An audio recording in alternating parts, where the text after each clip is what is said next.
قرآن میں دوسری جگہ اللہ تبارک و تعالیٰ کہہ رہا ہے کہ اے نبی اکرم صلی اللہ علیہ وسلم، یہ جو شریعت دین کی شکل میں ہم نے آپ کو دیا ہے، یہ وہی دین ہے جس دین کو آپ سے پہلے ہم نے نوح کو دیا علیہ الصلوۃ والسلام، اس کے بعد ابراہیم کو دیا، اس کے بعد موسیٰ کو دیا، اس کے بعد عیسیٰ کو دیا۔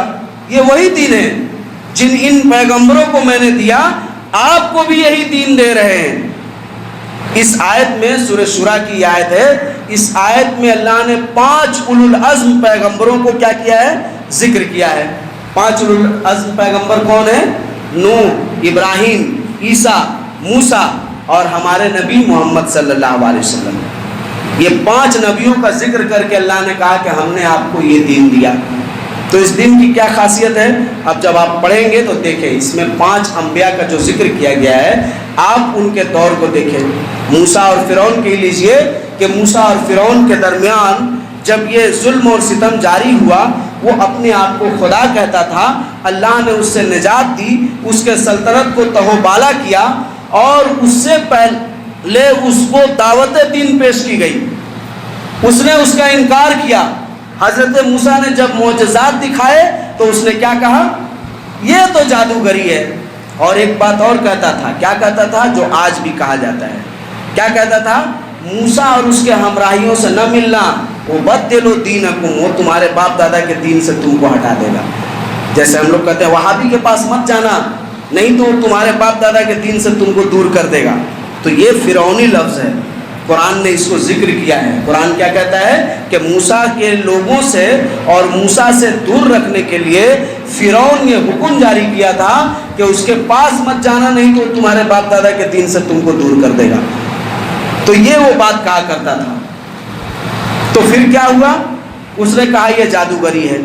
دنیا کے تمام جادوگروں کو جمع کر کے مقابلہ آرائی ہوئی، تمام جادوگر ہار گئے، اور پتہ کیا چلا؟ جادوگروں نے اسلام قبول کر لیا، کہا کہ ہم موسیٰ کے رب پر ایمان لاتے ہیں۔ فرعون نے کہا کہ ہم تم لوگوں کا خدا ہیں، ہمارے پوچھے بغیر اللہ پر ایمان لا لیے، چلو تم لوگوں کو بھی سزا دی جائے گی۔ اسے بھی سزا دی گئی۔ تو اس پس منظر سے آپ کیا سمجھیں کہ اللہ نے جو دین ہمیں دیا ہے اس میں سوختہ بازی نہیں ہے، جادوگری نہیں ہے، جادوگری دکھا کر، کرامت کا نام دے کر ولی اللہ کی پرستش نہیں ہے۔ نوح علیہ السلام کا اللہ نے ذکر کیا کہ یہ دین میں نے نوح علیہ السلام کو دیا۔ اب غور کیجئے، نوح علیہ السلام تک امت توحید پر تھی۔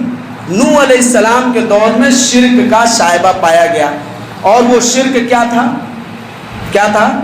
نوح علیہ السلام کے متعلق قرآن بیان کرتا ہے، انہوں نے اپنی قوم والوں کو روکا اور کہا کہ ان کی عبادت مت کرو۔ کون تھے وہ لوگ؟ قرآن ان کا نام لیتا ہے، کہتا ہے ود، سوا، یغوث، یعوق، نصر، یہ 5 بت تھے۔ اللہ کے رسول صلی اللہ علیہ وسلم کی حدیث بتاتی ہے کہ یہ 5 قوم نوح کے بزرگ لوگ تھے، نیک لوگ تھے، صالح لوگ تھے۔ جب مر گئے تو لوگوں کا علم ختم ہو گیا اور لوگ جہالت میں ان کی پرستش میں لگ گئے۔ تو 950 سال عقیدے کا ایک مسئلہ سمجھانے کے لیے حضرت نوح علیہ السلام اپنے قوم والوں میں تبلیغ کرتے رہے۔ کیا ہے کہ مسئلہ؟ کون سا مسئلہ؟ جو آج بھی امت نہیں سمجھی ہے، آج بھی امت کے اندر موجود ہے۔ حالانکہ صرف نوح علیہ السلام کو دیکھا جائے تو وہ اس عقیدے کی ایک بات کو 950 سال تک سمجھائے۔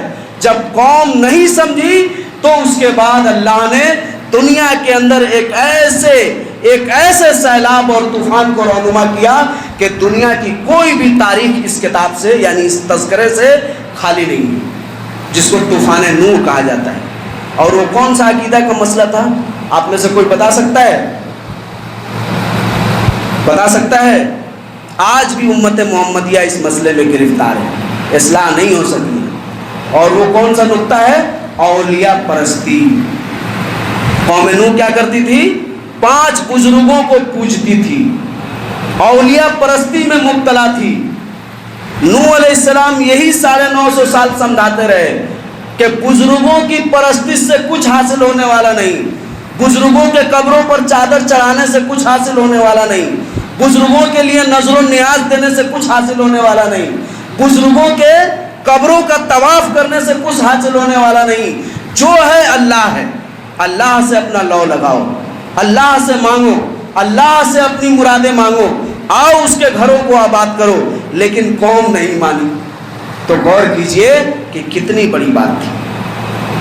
تو نوح علیہ السلام کے دین سے ہمیں ثابت ہوا کہ جو دین ان کو ملا تھا وہی دین ہم کو ملا ہے. مطلب یہ ہوا کہ ہمارے دین اسلام میں اولیاء پرستی نہیں ہے. پھر اللہ کہہ رہا ہے یہ دین ہم نے ابراہیم کو بھی دیا. یہ دین ہم نے ابراہیم کو بھی دیا ہے. نبی جو دین آپ کو دیے ہیں, حضرت ابراہیم علیہ السلام آئے تو کیا معاملہ تھا. حضرت ابراہیم علیہ السلام بھی آئے تو وہاں ایک نمرود تھا, اپنی خدائی کا دعویٰ کر بیٹھا تھا اور ساتھ ہی میں مورت پجواتا تھا لوگوں سے. مورتیوں کی, اسٹیچو کی عبادت ہو رہی تھی. کیا ہو رہی تھی؟ اسٹیچو کی عبادت ہو رہی تھی. اور یہ اسٹیچو کی عبادت حضرت ابراہیم علیہ السلام کے دور میں موجود تھی. حضرت ابراہیم علیہ السلام نے اس کی مخالفت کی تو فرعون نمرود نے کیا کیا؟ انہیں آگ کی سزا دی. توحید کے اس مسئلے کو ثابت کرنے کے لیے وہ آگ میں جلنا گوارا کیے, مگر بت کی عبادت کو قبول نہیں کیا. اور یہ امت محمدیہ, یہ امت محمدیہ.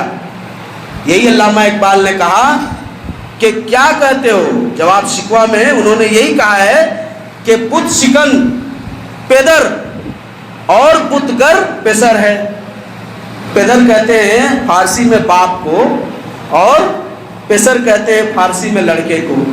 کہہ رہے ہیں کہ تم کیا کہہ رہے ہو کہ اللہ نے تمہارے ساتھ وفا نہیں کی.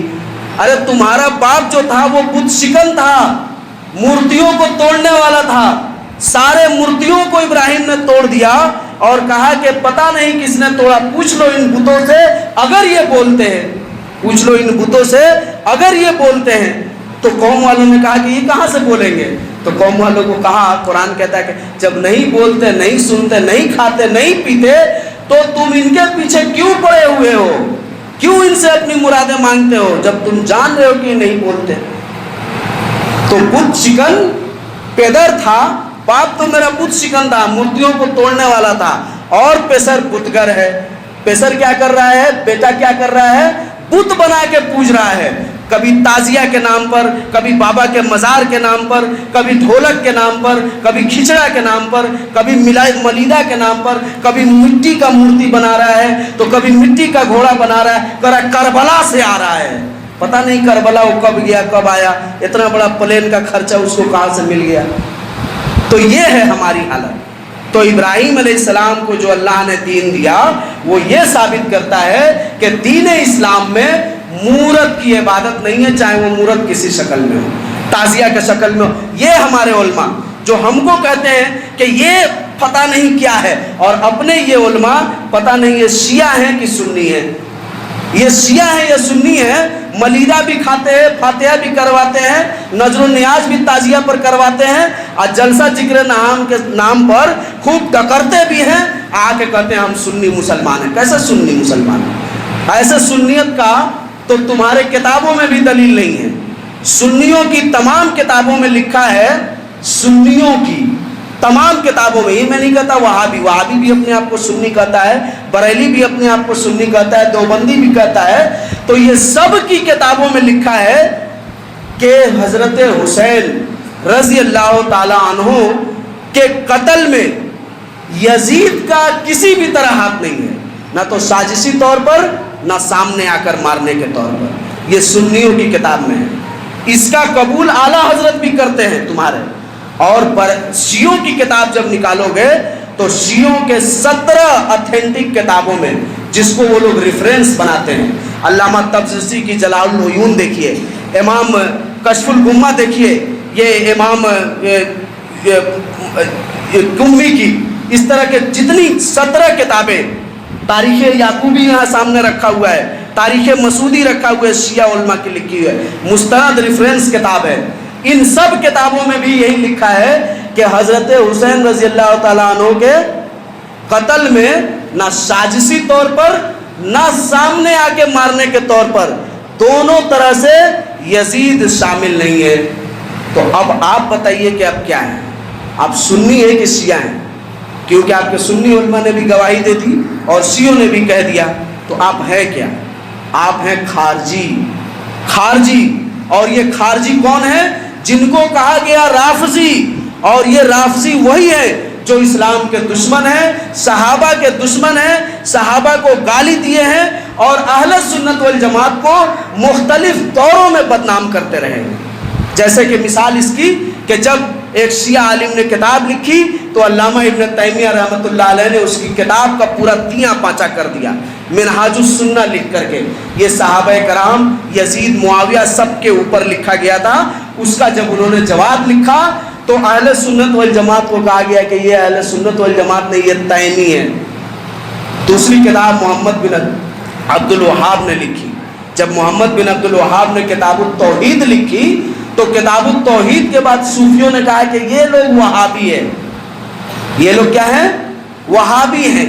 اور تیسری کتاب اس وقت کے بہت بڑے عالم دین جو ابھی انتقال کر گئے پرسوں، شیخ ربیع بن ہادی المدخلی، العواصم مما کتب سید من القواسم.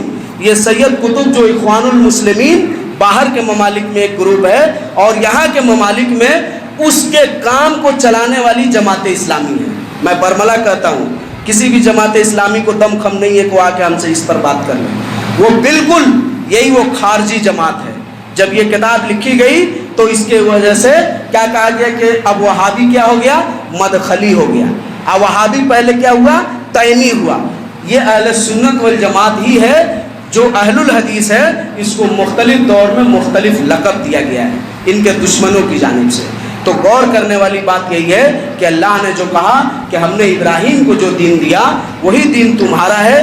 مطلب یہ کہ ابراہیم علیہ السلام کے دین میں تعزیہ پرستی، اسٹیچو پرستی، مورت پرستی نہیں تھا، ہمارے میں بھی نہیں ہے. اور عیسیٰ علیہ السلام کو بھی اللہ نے یہ دین دیا. تو عیسیٰ علیہ السلام کے دور میں لوگ علماء کے پیروکار بنے ہوئے تھے. علماء کے، اربابا من دون اللہ. علماء جو کہہ دیتے تھے وہی شریعت بن جاتی تھی. جیسے آج بھی ہے، ارے اب مولانا بولے ہیں غلط بولے ہیں، وہ بھی تو اتنا بڑا بڑا کتاب پڑھتے ہیں، تو ان کے کتاب پڑھنے سے کیا ہو جائے گا؟ کتاب پڑھنے سے کیا ہو جائے گا؟ صحیح بات بتائیے. تو عیسیٰ علیہ السلام کے دور میں کیا تھی؟ علماء پرستی. تو اللہ نے کہا یہ دین عیسیٰ کو بھی ہم نے دیا. معلوم ہوا دین اسلام میں علماء پرستی نہیں ہے، شریعت ہی کی ہر حال میں پابندی ہوگی.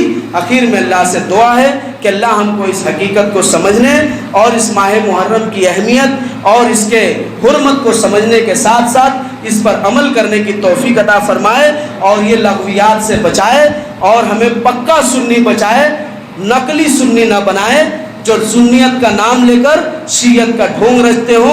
ایسا سنی نہ بننے دے. اور اللہ ہمیں اس بات کی بھی توفیق دے کہ ہم محرم الحرام کے مہینے میں تعزیہ جیسے خبیث اور گندے قسم کی چیز سے توبہ کر لیں. کیونکہ یہاں بھی بات یہی آتی ہے کہ ہم ایک طرف کہتے ہیں اولیاء زندہ ہیں، دوسری طرف کہتے ہیں کہ حسین مر گئے ہیں. حسین ولی نہیں تھے کہ نہیں؟ تیسری طرف کہتے ہیں کہ تیجا 40واں حرام ہے اور چوتھی طرف کیا کہتے ہیں؟ دکان بند ہے. کہیں تو حسین کا تجیہ ہے، حسین کا قجیہ ہے. تو یہ کیا کرتے ہیں؟ تو کون مسلمان ہے؟ اس لیے اصلی مسلمان بننے کی کوشش کریں اور یہ ڈھکوسلہ بازی چھوڑیں، جہنمی نہ بن کر جنتی بننے کی کوشش کریں. آمین وآخر دعوانا.